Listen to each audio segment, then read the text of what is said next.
മോഡി എപ്പോഴും നമ്മൾ എന്താണ് എക്സ്പെക്ട് ചെയ്യുന്നത് അതിനെ ഓപ്പോസിറ്റ് ആയിട്ട് പോകാൻ ശ്രമിക്കുന്ന ഒരാളാണ്. അത് ബോധവുമാണ് അങ്ങനെ ചെയ്യുന്നത്. അപ്പം വാജ്പേയി എന്ന് വെച്ചാൽ അതുവരെയുള്ള ഒരു സ്റ്റാറ്റസ് കോ നിലനിർത്തിക്കൊണ്ടാണ് ഭരണം നടത്തിയത്. മോഡി അങ്ങനെയല്ല, നോട്ട് നിരോധനം, അതേപോലെ തന്നെ ഈ പറയുന്ന GST എല്ലാം വലിച്ചുകൊണ്ട് മൂപ്പരങ്ങ് നടപ്പിലാക്കി. ഈ സർജിക്കൽ സ്ട്രൈക്ക്, എന്താണോ നമ്മൾക്ക് പരിചയമുള്ളത്, എന്താണോ നമ്മൾ എക്സ്പെക്ട് ചെയ്യുന്നത് അതിലപ്പുറം പോവുകയും, എന്നാൽ നമ്മൾ എക്സ്പെക്ട് ചെയ്യുന്നത് ചെയ്യാതിരിക്കുകയും ചെയ്യുക. ഉദാഹരണം, മോഡി വന്നു കഴിഞ്ഞാൽ ഇന്ത്യ മൊത്തം കലാപമായിരിക്കും, ആൻറ്റി മുസ്ലിം റയട്ടായിരിക്കും എന്നാണ് പ്രതീക്ഷിച്ചുകൊണ്ടിരുന്നത്. മോഡി വന്നതിന് ശേഷം ഡൽഹി കലാപം ഉണ്ടായത് വെച്ചിട്ട് വലിയ പ്രശ്നങ്ങളൊന്നും ഉണ്ടായിട്ടില്ല. അപ്പോൾ അത് നമ്മളെ എക്സ്പെക്ടേഷൻ അപ്പുറമാണ്. രണ്ടാമത്, മോഡി ഒന്നാമത് വന്ന സമയത്ത് ഗോവധവുമായിട്ട് ബന്ധപ്പെട്ട ഒരുപാട് കൊലപാതകങ്ങൾ നടന്നു. പക്ഷേ മോഡി സെക്കൻഡ് ടൈം ആയ സമയത്ത് അങ്ങനത്തെ ഒരു കൊലപാതകം പോലും നടന്നില്ല. കഴിഞ്ഞ സ്ഥാനം പിന്നെ ഒന്നും നടന്നത്. അപ്പോൾ ഇങ്ങനെ മോഡി എന്ന് വെച്ചാൽ ഒരു ബിഗ് ബോസ് കളി കളിക്കുന്ന ഒരാളാണ്. അപ്പോൾ മോഡീൻ്റെ കയ്യിൽ നിന്ന് ഈ സമയം നമ്മൾ പ്രതീക്ഷിക്കാന്ന് വെച്ചാൽ മോഡി വീക്കെൻഡ് ചെയ്യപ്പെട്ടു എന്ന് പ്രതിപക്ഷം ഒരു ഫീൽ ഉണ്ടാക്കുന്നുണ്ട്. അങ്ങനെയല്ല എന്ന് മോഡി തെളിയിക്കും. അതേസമയത്ത് തന്നെ RSSന് ഒരു കാരണവശാലും മോഡി ഓപ്പൺ ആയി പണക്കില്ല, രഹസ്യമായി പണക്കിയാണ് ഇപ്പോൾ അനുഭവിച്ചുകൊണ്ടിരിക്കുന്നത്. അല്ല 400 സീറ്റൊക്കെ പിടിച്ചുകൊണ്ട് ലോക്സഭയിൽ ഇരിക്കുകയായിരുന്നു. മോദിയുടെ കാര്യത്തിലേക്ക് വരുമ്പോൾ എന്തുകൊണ്ട് ഞാൻ അങ്ങനെ ചോദിച്ചു എന്ന് വെച്ചാൽ ചരിത്രം പരിശോധിച്ചുകൊണ്ട് മാത്രം ചോദിച്ചാണ്. അതായത് പണ്ട് ഹിറ്റ്ലർ അദ്ദേഹത്തിൻ്റെ പ്ലാറ്റ്ഫോമിൽ പിന്തുണ കുറഞ്ഞു വന്നപ്പോൾ അദ്ദേഹം കൂടുതൽ അഗ്രസീവായി മാസ് എക്സിക്യൂഷനിലേക്ക് കടന്നു. മുസോളിനി, അതായത് മാവോ സേതുങ്, ഇവരെല്ലാം അവരവരുടേതായ പ്ലാറ്റ്ഫോമുകളിൽ പിന്തുണ കുറഞ്ഞവരായി മാറിയപ്പോഴാണ് അവരൊക്കെ കുറേ അഗ്രസീവായി കുറേ അത്തരത്തിലുള്ള നിലപാടിലേക്ക് പോയത്. ഇനിയിപ്പോൾ മോദി, പുട്ടിൻ്റെ കാര്യം, നമ്മുടെ വർത്തമാനകാലത്ത് പുട്ടിനും നിയമം പോലും മാറ്റി എഴുതി റഷ്യയിൽ തുടർന്നുകൊണ്ടിരിക്കുന്നു. ഇനിയിപ്പോൾ മോദിയും ഏകാധിപത്യ ശൈലിയിലേക്ക് പോകുമോ, കൂടുതൽ അഗ്രസീവായി മാറുമോ എന്നുള്ള സംശയം ചില കോണുകളിൽ നിന്ന് ഉയരുന്നുണ്ട്. അഗ്രസീവ് അല്ലേ ഇപ്പം ഹിറ്റ്ലർ ആണെങ്കിൽ, മുസോളിനിക്ക് ഒത്തിരി ഹിറ്റ്ലറിനെ സംബന്ധിച്ചിടത്തോളം അതേ ഏറ്റവും സ്ട്രോങ് ആയിരിക്കുന്ന സമയത്ത് തന്നെയാണ് അദ്ദേഹം പോളണ്ട് കയറി ആക്രമിക്കുന്നത്. പോളണ്ട് കയറി ആക്രമിച്ചോട് കൂടിയിട്ട് പിന്നെ മിലിറ്ററി സ്വഭാവം കൂടുതലായിട്ട് ഈ പറയുന്ന അവരുടെ ഗവൺമെൻറ് കൈവിടുന്നു. രണ്ടാം ലോക മഹായുദ്ധം തുടങ്ങി. ഈ സമയത്താണ് ഈ പറയുന്ന വംശഹത്യകൾ തുടങ്ങിയത്.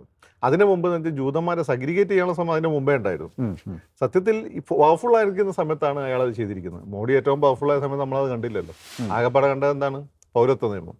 പൗരത്വ നിയമത്തിൻ്റെ പ്രശ്നം എന്താണ്? ഭരണഘടനയിൽ ആദ്യമായിട്ട് മതം കടന്നു വരികയാണ്. ഒരു നിയമത്തിൽ എന്താണ് ഒരു സ്ക്രീൻ ചെയ്യാൻ വേണ്ടി മതം കടന്നു. അതാണ് എൻ്റെ ഒരു പ്രശ്നം. അതല്ലാതെ പൗരത്വ നിയമത്തിന് വേറെ പ്രശ്നമൊന്നുമില്ല. പൗരത്വ നിയമത്തിൻ്റെ കൂടെ NRC കൂടി കൂടുമ്പോഴാണ് പ്രശ്നം. അപ്പം പോപ്പുലേഷൻ രജിസ്റ്ററിൽ പോപ്പുലേഷൻ രജിസ്റ്റർ വരുമ്പോൾ നിങ്ങളെ പൗരത്വം തെളിയിക്കേണ്ടതായിട്ട് വരും. അവിടെയാണ് അടുത്ത പ്രശ്നം വരുന്നത്. അവിടെയാണ് പ്രശ്നം. പക്ഷെ അത് അങ്ങനെ കൊണ്ടുവരുമെന്ന് ഞാൻ കരുതുന്നില്ല. അവിടെ RSS ഇടപെടും. അതൊക്കെ തന്നെയായിരിക്കും RSS തവണ ഒരു പണി ചെയ്തിരിക്കുക. അധികം ഒന്നും കളിക്കേണ്ടെന്നുള്ള. ഇനിയിപ്പോൾ അങ്ങോട്ട് ഒരു അഗ്രസീവ് മോദിയൊന്നും ആയിരിക്കില്ല. RSSന്റെ കൃത്യമായ നിയന്ത്രണം ഉണ്ടാകും, ഇടപെടലുണ്ടാകും. ഒരു എല്ലാവരെയും സമഭാവനയിൽ കൊണ്ടുപോകുന്ന ഒരു നേതാവ് തന്നെ ആയിരിക്കും മോദി എന്ന് തന്നെയാണ്. ആ രീതിയിൽ തന്നെ വരാനാണ് സാധ്യത. പിന്നെ പാർലമെന്റിൽ രാഹുൽ ഗാന്ധി എന്തെങ്കിലും കയറി ചോദിക്കുന്ന സമയത്ത് മറുപടി അതുമ്പോൾ ചിലപ്പം കൂടിപ്പോകും. അത് പിന്നെ മോഡിന്റെ ജന്മന ഉള്ളത്. അങ്ങോട്ടൊന്ന് കിട്ടിയാൽ മോഡി തിരിച്ചു കൊടുക്കും. അത് മോഡിക്ക് മാത്രമല്ല, നമുക്കൊക്കെ അത്യാവശ്യമുള്ള സ്വഭാവമാണ്. അല്ല, ഇപ്പോൾ ഈ കഴിഞ്ഞ ദിവസം രാഹുൽ ഗാന്ധി സംസാരിച്ചതിനെ എല്ലാവരും വളരെ രീതിയിൽ പ്രശംസിക്കുന്നുണ്ട്. മോദി ഇനി വളരെ ശക്തനായ ഒരു പ്രതിപക്ഷ നേതാവിനെ നേരിടേണ്ടി വരും, ശക്തമായ ഒരു പ്രതിപക്ഷത്തെ നേരിടേണ്ടി വരും. കൺസിസ്റ്റന്റ് ആയിട്ട് ഒരു ശക്തി അല്ലെങ്കിൽ ഈ ഒരു അഗ്രസീവ്നെസ് നിലനിർത്താൻ ഇപ്പോഴത്തെ ഇന്ത്യ സഖ്യത്തിന് കഴിയുമെന്ന് തോന്നുന്നു. അവർ ചെയ്യും. കാരണം അവരെ സംബന്ധിച്ചിടത്തോളം BJP ഇവരൊക്കെ നശിപ്പിക്കാൻ നോക്കിയിട്ടുണ്ട്. ആ ഒരു പേടി അവർക്കുണ്ട്. അതുകൊണ്ട് അങ്ങനെ നിന്നേ പറ്റുള്ളൂ. അവരങ്ങനെ നിന്നതിന്റെ ഗുണം കൂടിയാണ് ഈ ഇലക്ഷനിലെ റിസൾട്ട് എന്നാണ് അവർ കരുതുന്നത്.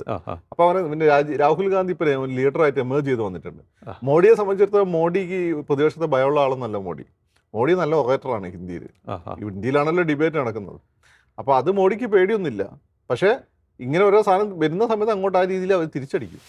അത്രേ ഉള്ളൂ. അപ്പോൾ ഇനിയിപ്പോൾ ഇപ്രാവശ്യം കുറച്ച് ഒരു ഓവർ കോൺഫിഡൻസ് ആയി പോയെന്ന് തോന്നുന്നു. ഇനി അങ്ങോട്ട് ആ ഒരു ഓവർ കോൺഫിഡൻസിനെ അതിജീവിച്ച് BJP പോകുന്നതാണോ? BJP ഓവർ കോൺഫിഡൻസ് ആയിരുന്നു തവണ. അത് RSSന് കൂടുതൽ ഇഷ്ടപ്പെട്ടില്ല. അതാണ് പണി. നിങ്ങൾ അങ്ങനെ അങ്ങ് പോകണ്ട, ഒരു പണി ഇരിക്കട്ടെ, ആ ഒരു സമീപനമായിരുന്നു. അല്ലെ കൈവിട്ടു പോകും. നിങ്ങൾ ഈ പറയുന്നതിന്റെ മാതിരി മോഡി ഒക്കെ RSSിലേക്ക് നിൽക്കൂ. പിന്നെ ഓരോരുത്തർക്ക് സ്വയം അങ്ങ് വലുതായി എന്നൊക്കെ തോന്നിക്കഴിഞ്ഞാൽ അത് നിങ്ങൾ ഈ പേടിക്കുന്ന പോലെ ഫാസിസത്തിലേക്കൊക്കെ പോകും. അത് RSSന് ഇഷ്ടമല്ല.